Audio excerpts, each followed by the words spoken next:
Hello everyone, welcome back to my YouTube channel. Thank you so much for watching. My name is Dr. Ritu. Now आज हम इस video में बात करेंगे कफ के बारे में, जिसे हम हिंदी में कहते हैं खांसी। इस वीडियो को मैं दो पार्ट्स में बनाने वाली हूँ बिकॉज एक ही पार्ट में सारी मेडिसिन सम अप करना थोड़ा सा मुश्किल हो जाएगा और वीडियो भी बहुत ज़्यादा लंबी हो जाएगी। So to keep it interesting and knowledgeable मैं इसको दो पार्ट्स में डिवाइड करके बनाने वाली हूँ। एक पार्ट में हम बात करेंगे, फर्स्ट पार्ट में ड्राई कफ के बारे में, मतलब सूखी खांसी के बारे में, और सेकंड पार्ट में हम बात करेंगे मॉइस्ट कफ के बारे में, मतलब कि जिसमें बलगम आता है। जब हमें खांसी में बलगम आने लगता है तो उसमें हमें what are we expected to do और हमें क्या क्या मेडिसिन लेनी चाहिए। आज जो मैं मेडिसिन आपके लिए लेकर आई हूँ वो ऐसे कॉमन मेडिसिन है कि अगर आपको ऐसा कोई कफ होता है तो आप फटाफट जाके परचेज कर सकते हैं और लेना स्टार्ट कर सकते हैं अगर आपको एक्यूट कफ हो रहा है। वैसे बहुत टाइम ऐसा होता है कि अगर आपके सिम्टम्स मैच कर रहे हो, जैसे मैं बताऊं तो अगर बहुत लंबे समय से भी खांसी है या ऑन एंड ऑफ आपको खांसी हो जाती है, सीजन चेंज होने पे हो जाती है, तो आप बहुत ही जल्दी ये ले सकते हैं मेडिसिन, आप ये ले सकते हैं।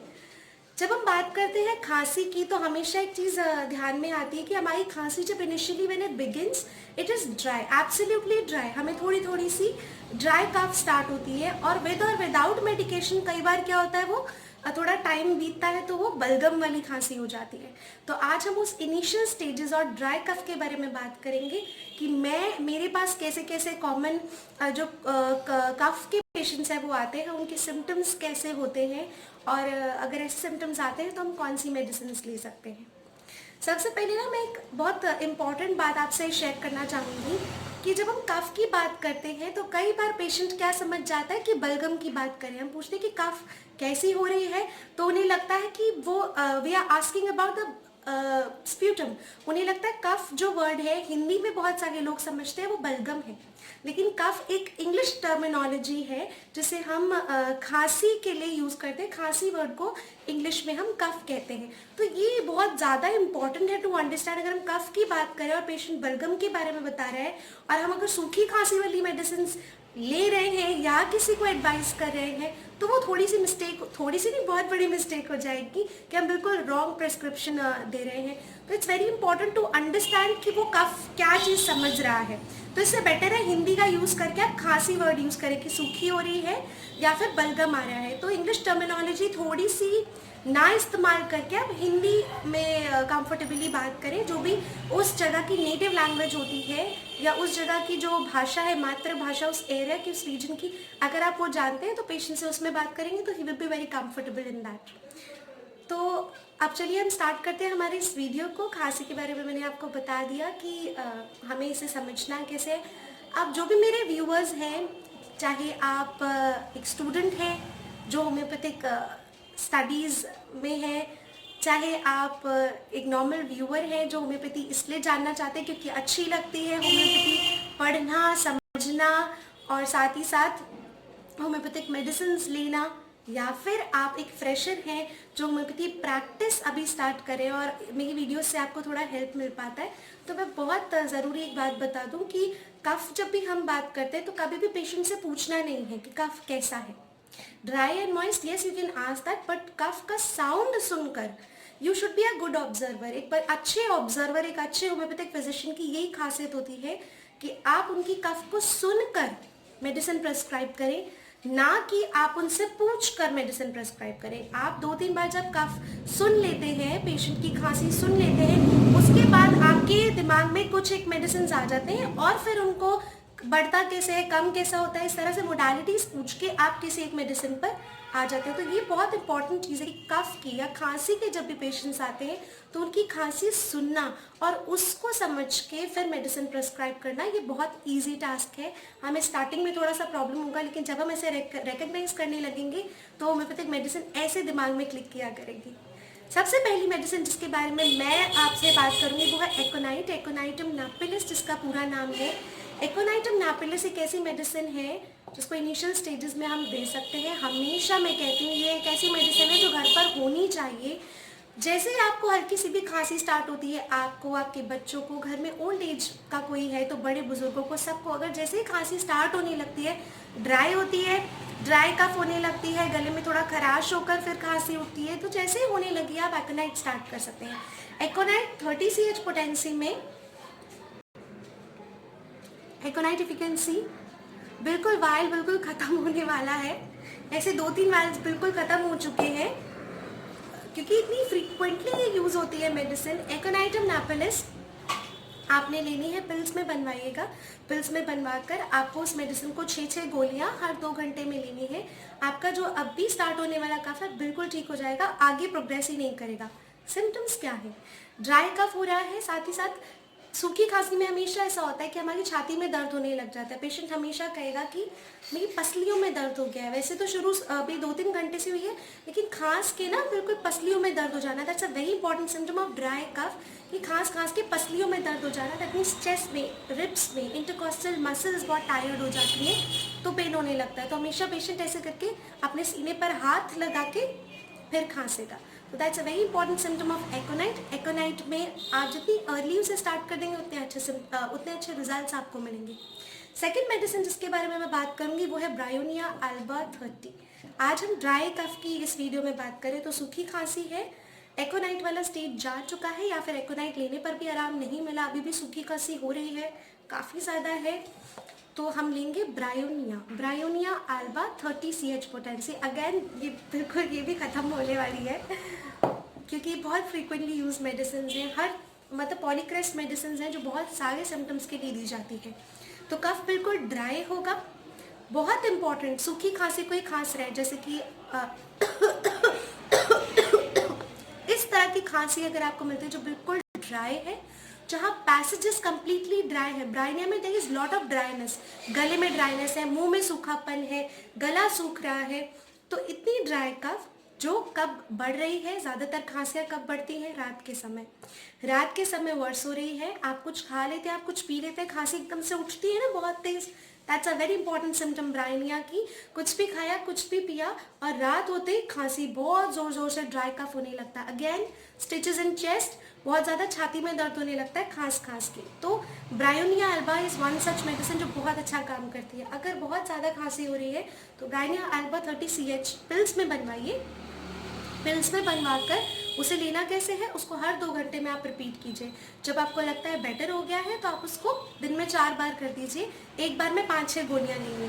तो ब्रायोनिया अल्बा इस तरह से आप ले सकते हैं और बहुत ज़्यादा इंपॉर्टेंट मेडिसिन है। अगेन एक और इम्पॉर्टेंट फीचर है, जब भी हमारे गले में, हमारे मुंह में इतना सूखापन होगा तो हमें प्यास कैसे लगेगी? हमें बहुत प्यास लगेगी। ब्रायोनिया पेशेंट को बहुत प्यास लगती है, को बहुत ज़्यादा प्यास लगती है because there is all dryness. Bryonia is known for its dryness, dry passages है, ड्राई म्यूकस मेम्ब्रेन बिल्कुल ड्राई, तो पानी की प्यास बहुत ज़्यादा लगती है। So this is what is Bryonia alba.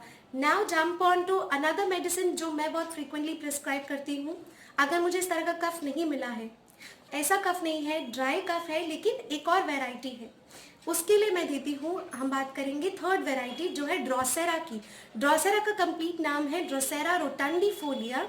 Drosera rotundifolia is one such medicine, it's wonderful medicine. मैं आपसे एक बात और शेयर करना चाहूँगी, आजकल जिस तरह का खांसी का पैटर्न बच्चों में नज़र आ रहा है ना, ड्रोसेरा उसमें बहुत फ्रीक्वेंटली यूज होती है। पहले में ही ड्रोसेरा इतनी ज़्यादा यूज नहीं होती थी मेरे प्रिस्क्रिप्शन में, बट दिस विंटर्स एंड जो लास्ट समर्स गए थे उसमें ड्रोसेरा, स्पेशली जब विंटर बिगिन होने लगे थे तो ड्रोसेरा बहुत यूज में आई, स्पेशली कब? बच्चों में। इसका बहुत इंपॉर्टेंट सिम्टम है पैरोक्सिस्मल। पेशेंट हमेशा कहेगा नहीं होती खांसी तो नहीं होती, एक बार होती है तो इतनी जल्दी होती जाती है कि सांस लेने का बीच में गैप नहीं होता। ऐसी खांसियाँ बच्चों में बहुत मिली है। तो अगर बच्चों में भी मिलती है, यू कैन गिव, अगर मिडिल एजेड, ओल्ड एजेड किसी में भी मिलती है, ड्राई कफ जहाँ सांस भी लेने की जगह नहीं मिल रही है, पूरे दिन नहीं होगी, जब होगी तो इस तरह की वीजिंग होगी, कंटिन्यूसली खांसी होती जाएगी और फिर मुंह बिल्कुल एकदम रेड हो जाएगा और वीजिंग, एकदम सांस लेने की जगह नहीं मिलेगी, अचानक से बहुत तेज गहरी सांस लेगा और बच्चा रो पड़ता है कई बार, क्यों? उसे खांसते उसको सांस लेने की जगह नहीं मिली। That's very mark feature of drosera. Drosera respiratory organs पे बहुत अच्छा काम करती है। ड्रोसेरा वूपिंग कफ के लिए दी जाती है, वूपिंग कफ में, और पेरोक्सिज्म जो हर एक के बाद होता जाता है, जहाँ सांस तक लेने की जगह नहीं मिलती। ड्रोसेरा रोटांडिफोलिया 30 CH पोटेंसी में, वेरी इंपॉर्टेंट। बच्चों को दे रहे हैं तो 6 CH पोटेंसी लेनी है, उसे बच्चों को सिर्फ 2 बार, सुबह शाम। अगर 30 CH बच्चों में दे रहे हैं तो सिर्फ एक बार बहुत है ना। ड्रोसेरा एक और बहुत इंपॉर्टेंट सिम्टम है, नाइट में वर्स हो जाती है बहुत ज़्यादा कफ, नाइट में वर्स हो जाती है कफ, और टुवर्ड्स मॉर्निंग मिडनाइट वाला जो टाइम होता है ना, आधी रात के बाद बच्चा खांस रहा है बहुत ज़्यादा, वो वाला कफ है ड्रोसेरा का। लेटते ही बच्चा खांस रहा है, लाइंग डाउन एग्रेवेशन है। रात के बाद, आधी रात होगी, उसके बाद 2 बजे के बाद, 2:30 बजे के बाद आपका बच्चा बहुत तेज नींदों में खांस रहा है, लेटते ही उसको खांसी हो रही है। That's very important symptom of Drosera.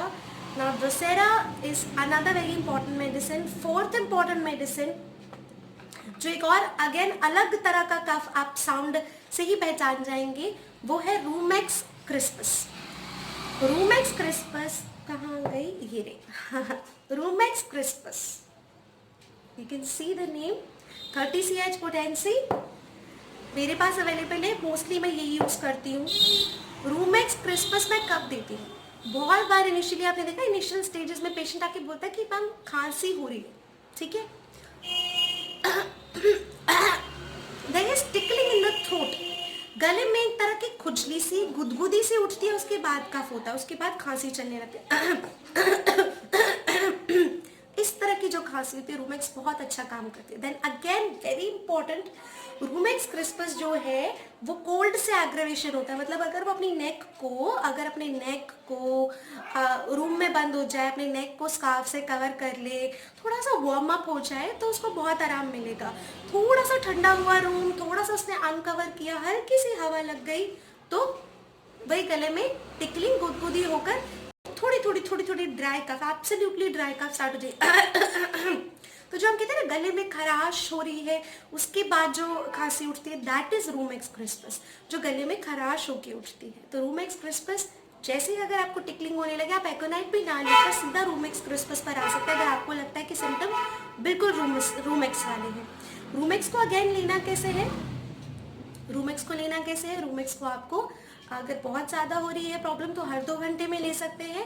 अगर जस्ट अभी बिगिन हुई है, दिन में 4 बार, सुबह, दोपहर, शाम, रात, मैं यही एडवाइस करूंगी, जब भी आप खांसी के लिए कोई मेडिसिन ले रहे हैं तो डायरेक्ट डाइल्यूशन नहीं लें, आप उसे पिल्स में बनवाइए। डाइल्यूशन क्यों नहीं, बिकॉज डाइल्यूशन का जो टेस्ट होता है ना, आप डायरेक्ट टंग पे डालेंगे ना, कई बार खांसी बहुत बढ़ जाती है, क्योंकि उसका टेस्ट बहुत यू कैन से अनप्लीजेंट है और बहुत ही रॉ टेस्ट होता है, तो वो पंजेंट टेस्ट की वजह से ना खांसी का धसका एकदम से बहुत तेज उठता है।